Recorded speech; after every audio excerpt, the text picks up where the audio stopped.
Welcome back. Two top-tier American basketball teams faced off in London last night, but Turkish player Enes Kanter decided not to make the trip amid concerns for his safety.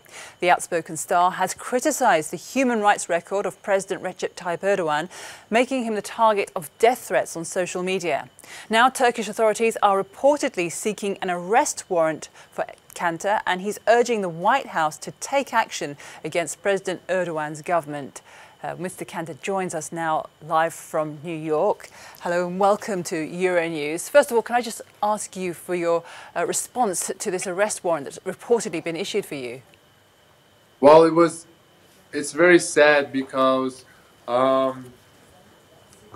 want to play basketball and I want to be known as a basketball player.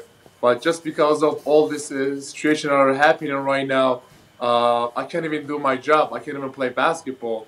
So that's why Turkish government put a red notice under my name to Interpol. And it's very sad because if I would go to London, they could arrest me as soon as I left the plane. So that's a very sad situation. And what do you make of the allegations that the Turkish government has made against you? They say you're linked to Fethullah Gulen, a man they regard as a terrorist.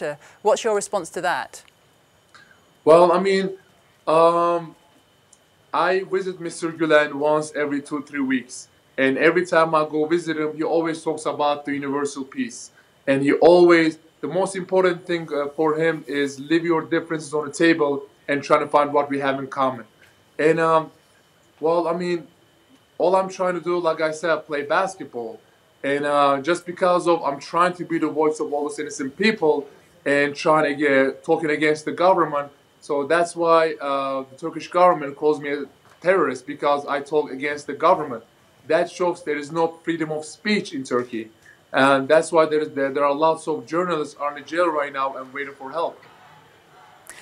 And what do you make of the situation in Turkey? As you say, there are journalists in jail. Thousands of people have been sacked from their jobs. Thousands of people have been put on trial since that failed coup attempt in 2016. What do you make of the fact that Mr. Erdogan himself says that he does uphold human rights? Well, I mean, first of all, Erdogan uses his power to abuse human rights in Turkey. And that's why there's no democracy, and that's why there's no freedom in Turkey. So if you look what happens in Turkey, after the coup attempt, Turkey is the #1 country in the world that put most journalists in the jail. And there are over 80,000 people right now in the jail waiting for help. And 17,000 of them are women, and there are 700 babies in the jail with their mothers. And over 3,000 dormitories, schools, and universities are shut down. And after the coup attempt, Erdogan was building his dictatorship because he changed everything. He changed the army, military, the police, judge, lawyers. So that's why he wanted to be the one-man show. And he picked Mr. Gulen for scapegoat. So everything, all the wrongdoing of Erdogan, he blamed on Mr. Gulen. Mr. Gulen being the man that you've been visiting, the US-based Islamic preacher who once used to be an ally of Mr. Erdogan but no longer is. What would you like the Trump administration to do, given all these concerns that you've outlined?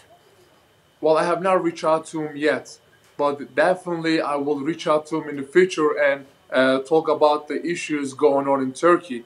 Because, I mean, Mr. Trump and Erdogan have a relationship, so I will definitely talk about the journalists are in the jail, all the innocent people, all the people who lost their job.